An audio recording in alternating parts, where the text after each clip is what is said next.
Halo, balik lagi di channelnya Kursus Salon Murah. Aku hampir 1 bulan lebih nggak upload video nih, soalnya aku repot banget.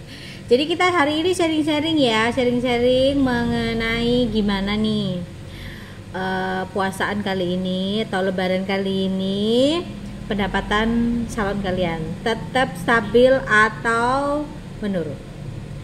Aku akan share pengalaman-pengalaman aku sama beberapa teman-temanku yang bergerak di bidang salon juga. Jadi kalian tonton video ini sampai habis.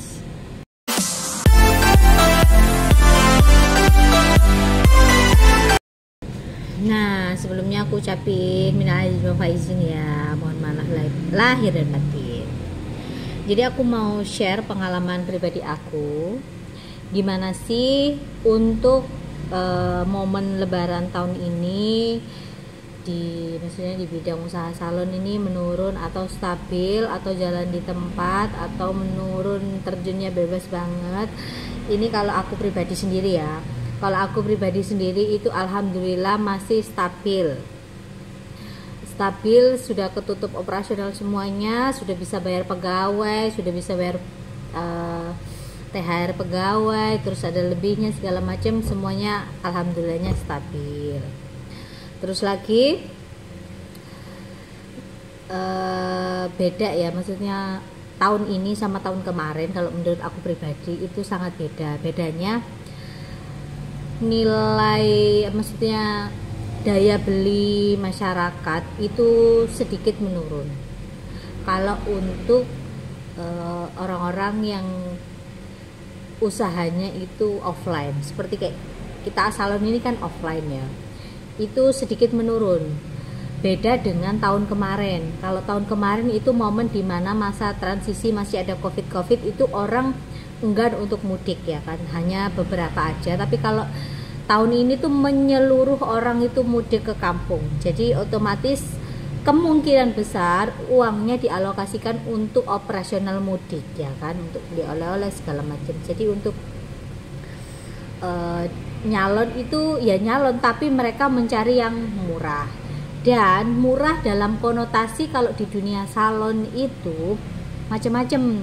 Jadi kalau untuk tahun ini benar-benar orang itu khususnya di salon itu perang harga. Sebenarnya semua usaha sih sama perang harga, cuman perang harganya ini kebangetannya itu salon yang istilah kasarnya banyak banget salon-salon dadakan, dalam arti home service ataupun yang salon-salon baru itu mereka jual harga itu sangat-sangat murah, bahkan di bawah rate harga rata-rata. Nah, hal-hal seperti ini itu memicu yang namanya salon-salon yang lain, dalam arti yang price-nya sudah mereka hitung benar-benar untuk operasional, pegawai dan lain-lain, itu otomatis dia menurun.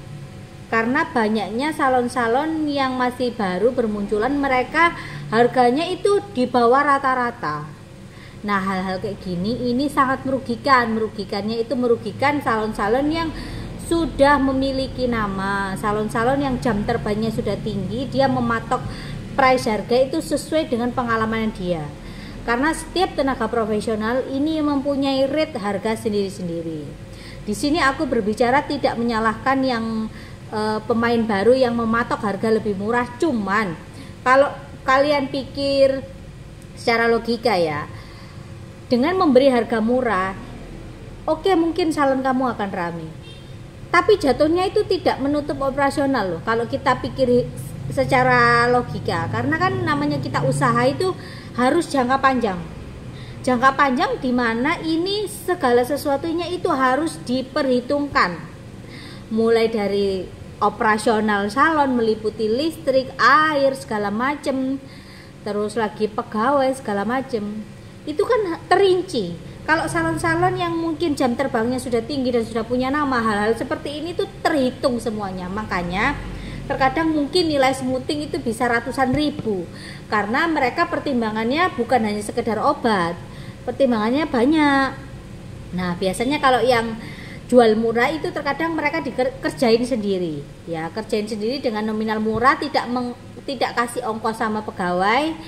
Terus tempat juga bisa jadi itu tempatnya atau di rumah, Terus lagi air juga tidak beli, dalam arti bukan PDAM, air ini mereka ada sumber air bersih sendiri. Bentar deh, ini apa sih? Nah, hal-hal seperti itu sangat memicu yang namanya nilai omset itu menurun. Bagi salon-salon yang mungkin sudah jam terbangnya sudah tinggi.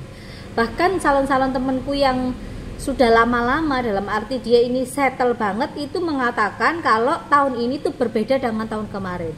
Masih ramean tahun kemarin saat COVID, orang kan ngumpul di satu daerah ya, dia nggak pergi ke luar daerah, jadi otomatis uangnya akan lebih banyak keluar untuk dia mempercantik diri di salon-salon yang mungkin mereka mencari kualitas. Tapi kalau untuk tahun ini mencari yang murah. Tidak menyalahkan orang yang mencari harga murah, karena setiap orang mempunyai nilai kemampuan ekonomi sendiri-sendiri. Cuman kalau kita berbicara dari segi bisnis persalonan, dibilang baik-baik saja juga baik-baik saja, dibilang tidak baik-baik saja pun tidak baik-baik saja juga. Karena aku lihat beberapa salon di tempatku ini, aku tidak menyatakan dia kompetitorku atau bagaimana. Ini ada sebagian yang tutup, ada sebagian yang mungkin masih buka tapi sepi. Dan kalau berbicara aku sendiri masih stabil, karena kan satu, aku tempat ini punya sendiri, ruko sendiri, aku tidak sewa. Terus lagi aku tipikal orang yang stok produkku banyak. Ya, aku bukan tipikal orang yang ada customer aku nyari produk keluar. Aku bukan tipikal yang seperti itu. Jadi aku banyak supply, dapat harga-harga yang mungkin dapat harga yang jauh lebih murah saat kenaikan harga. Jadi masih ada keuntungan. Terus lagi, faktor apa aja yang membuat tahun ini itu salon-salon agak sedikit sepi? Ya, selain faktor yang jor-joran harga itu tadi, terus lagi itu faktor dimana banyak salon dadakan yang seperti aku bilang itu orang yang mungkin hanya sekedar melihat ilmu dari YouTube atau apa yang namanya itu kursus ekspres, kan ada kayak gitu sekarang banyak. Akhirnya dia home service ataupun buka sendiri, ya itu juga mengurangi, karena tidak menyalahkan juga, karena zaman sekarang atau tahun ini itu banyak banget pengurangan karyawan karena di sini daerah industri. Jadi aku sedikit banyak paham banget, banyak karyawan-karyawan pabrik dikeluarkan. Tidak tahu, satu untuk mengurangi pengeluaran THR juga bisa jadi, kadang gitu biasanya ya. Sebelum puasaan itu dikeluarin dulu atau dirumahkan, terus nanti setelah lebaran jarak berapa bulan itu biasanya dipanggil lagi. Teknik seperti itu atau marketing seperti itu biasa dipakai untuk perusahaan-perusahaan yang mau menekan pengeluaran tahunan.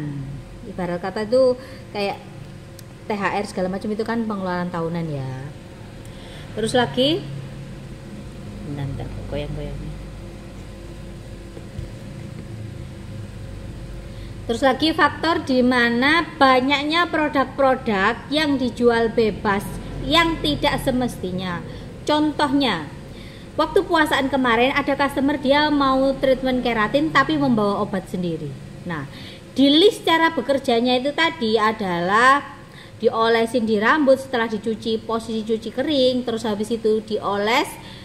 Posisi dioles itu otomatis kan masih krimi-krimi, kental-kental lengket gitu ya. Itu harus dikeringkan, bayangin dikeringkan terus dicatok. Nah, itu kan tidak bisa dilakukan sendiri. Itu harus dilakukan sama orang yang profesional, dalam arti orang yang bergerak di bidangnya dan memiliki peralatan-peralatan yang memadai. Tapi dijual bebas. Nah, hal-hal seperti ini kita juga nggak bisa menyalahkan dari perusahaan itu juga. Karena apa? Sekarang kompetitor produk ini bejibun, kita bisa maklon dengan harga yang murah, dalam arti kita punya uang 50 juta aja kita bisa punya produk sendiri, ibarat katanya itu kayak gitu ya. Dan untuk memarketingkan satu produk itu kan berbagai macam cara, bahkan sekarang mau memarketingin produk itu secara online pun nggak ada yang melarang, tidak ada RUU-nya gitu loh. Jadi bebas menjual produk. Nah, hal-hal seperti ini juga sangat merugikan, mestinya sangat merugikan salon. Kenapa aku bisa bilang sangat merugikan? Karena apa? Orang cenderung akan mencari yang murah dan praktis. Tapi sebenarnya yang saya sebutkan produknya tadi itu cara kerjanya itu tidak praktis karena menggunakan catokan infrared, di mana belum tentu user ataupun customer itu memiliki peralatan yang sama dengan di salon. Tapi produk itu dijual bebas. Nah, sebenarnya hal seperti itu kan harusnya itu langsung ke salon. Supaya apa? Supaya ada perputaran ekonomi, di mana dari suplai produk ini ke salon, dari salon ke user. Ini sebenarnya itu seperti itu. Tapi karena mungkin juga yaitu seperti yang aku bilang tadi, daya beli masyarakat turun, akhirnya produk menjual bebas langsung ke user. Nah, terkadang salon-salon itu juga zaman sekarang itu di-drop satu produk. Jadi satu sales itu bisa menjual berbagai macam produk yang mungkin orang lain itu tidak bisa menjangkau. Itu memang ada benarnya, tapi akhirnya produk-produk yang lain itu tidak bisa masuk. Ini menurutku ya, yang sesuai dengan aku ketahui dan aku rasakan, aku pelajari, bukan hanya dipelajari ya, karena memang yang ku alami itu seperti itu gitu loh. Jadi kita mau menyalahkan satu pihak juga tidak bisa, karena namanya sekarang era zaman dimana itu sudah berbeda. Daya beli orang itu sudah nggak seperti dulu lagi yang selalu mencari toko offline, hanya tertentu ya. Kebanyakan orang online kan, tidak, salon juga tidak menutup kemungkinan orang akan online dalam arti itu home service, karena orang nggak mau ribet. Tapi segala sesuatu yang seperti itu terkadang hasilnya kurang maksimal, hanya beberapa ya, tidak semuanya. Terus lagi selain produk dijual bebas itu tadi ya, karena memang kalau orang bilang itu gembar-gembornya awal-awal tahun kemarin itu resesi ekonomi, itu mungkin ada beberapa orang yang mengatakan resesi ekonomi itu benar terjadi, tapi maksudnya itu gongnya itu tidak dikeluarkan, dalam arti hanya sebagian orang aja yang paham dan yang mengerti, khususnya orang-orang yang pelaku usaha. Tapi kalau masyarakat awam pada umumnya kan belum terlalu paham hal-hal seperti itu. Tapi kalau kita pemain usaha itu kita pasti paham dan mengerti. Kayak kita berhubungan dengan orang-orang bank itu kan sedikit banyak ini kita tahu mana yang resesi, mana yang ini, mana yang itu, kita sedikit banyak mengerti lah. Karena tahun ini aja itu sangat-sangat